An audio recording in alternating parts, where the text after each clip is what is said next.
Right, what's going on, guys? So I'm back again with another video. Now this video is going to be about the 5-3-2 and why is it good, how should I be using it, and what makes it so special. I think a lot of people are switching to the 5-3-2 but don't really know why it's so good or how to really use it. They've just been told by a lot of good players, hey, this is a great formation, you should be using it. Now obviously you guys are getting the tactics from me, but I haven't really broke it down on why this formation is so good and why it works.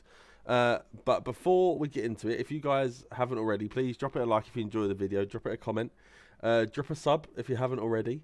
I was seeing still somehow 86% of the people that watch my videos aren't subscribed. All right, so come on, boys. I know you want to. All right, do me nice, please. But yeah, so drop a sub if you haven't already, and let's get into the video now. Part of the reason why the 5-3-2 is so overpowered is it's basically down to passing patterns. Now, a lot of this will be because the fullbacks and the centre mids basically transition in a way which allows you to have a lot of midfielders going forward and a lot of midfielders back, and a lot of people going back, basically. So when you're attacking, when you're defending, let's do a defending first. So you have the 5 defenders, but also these centre mids here, they drop down. So there we go. So they'll drop down to here. And then a lot of the time that centre mid will that one guy there will stay around there, and then the 2 strikers also usually will drop back a little bit. They'll probably drop back to, like, I'll just do this, so they will drop back to around here. So what it ends up being is basically an absolute wall of players that you can't even get past. Now what I'll do, I'll reset the formation. Now on attack, the reason why it's so good is very, very simple, and it's down to the fact that these wingers end up basically acting as left wings and right wings, and then you end up basically playing basically a 3-3-4, and then this centre mid pushes up to about here, and it can become basically like 5 in attack, and then these 2 will just sit around there anyway. So basically it's just very, very good for the transitions. And then if you can see, you have these little triangles in the corner, so this is a passing pattern there. Then you've got these little triangles from the cam to centre mid to the striker, and then you've got that both sides. And then also you've got between Martial, Tellez, Fred. So there's just so many passing triangles. There's so many passing options that are available to you. So when you're going forward, it becomes so easy to break people down, and you can just ping the ball around. And worst case, if you need to go back to the centre-backs, you've got these passing triangles. You've got this. There's so many. Or even you just got between the midfields. You've got that little triangle there.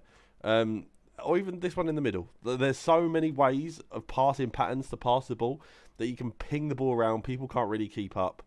And it's a really, really great way to go forward. Also, a lot of the time, you can hold the ball with your strikers, do some skill moves, let the fullbacks or the wingers get in behind, or even let the cam make a run in the middle and make a run as well. So that is why part of the why is just so overpowered, because you have so many options going forward and you have so many options going back. Now, another reason why it's the structure of the formation. Now, I've been saying this. A lot of people have been telling me, why does the 5-2-1-2 not work, but the 5-3-2 does, and I'll show you guys now. And it's due to these 2 wide centre mids here. So what happens is, when you push the fullbacks up the pitch, basically these centre mids become way too narrow, and they're basically too far away to really create those passing triangles properly. That's way too big of a gap. It doesn't really work.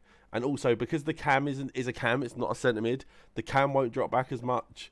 The centre mids will still drop back, but then there'll be so much of a gap between the cam and the centre mids that realistically it just doesn't work. Now, obviously, it still works because you get the 5 defenders and you will get the 5 attackers, so it's still a viable formation, but it definitely is nowhere near as good as the 5-3-2 because of just everything the 5-3-2 offers.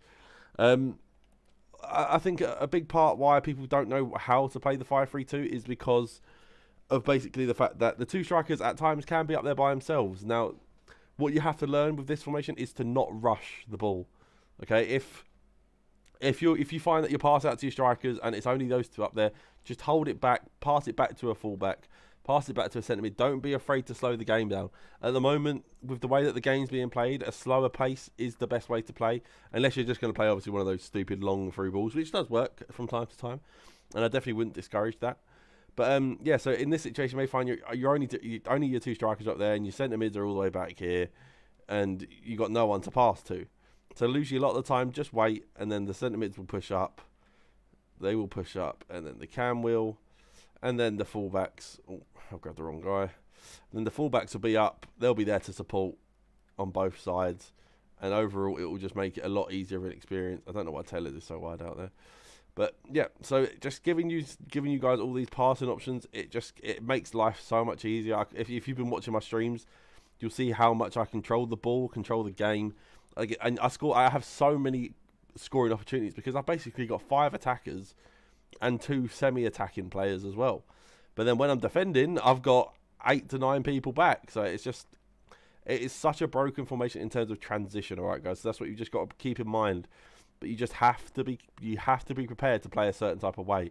And if you're not prepared to do that, completely understand. Not everyone is, but you have to be prepared to play a certain type of way. If you're not, it's not going to work.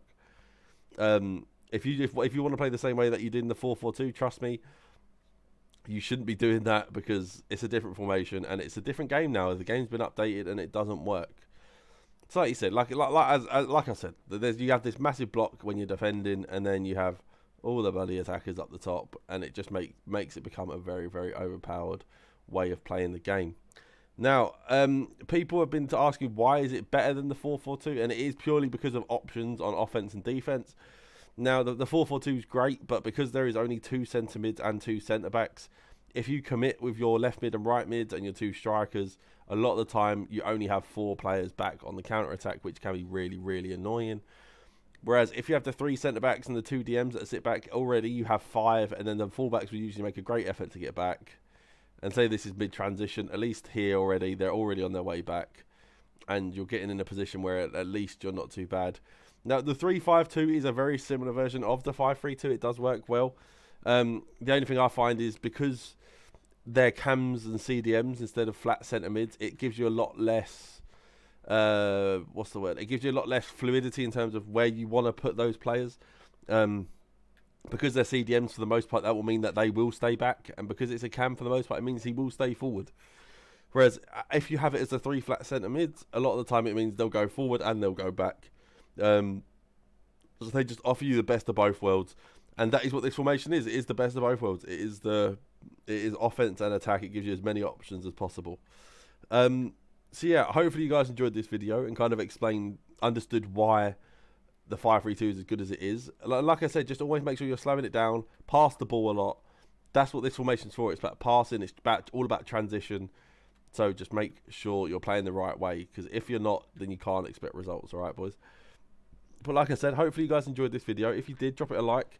Drop me a comment. Let me know if you understood what I was talking about, and if you want more videos like this, me breaking down other formations. But it's been me. Hopefully you guys enjoy it. We're so close to 2K now. I think the way we're going, we may hit it by the end of the weekend.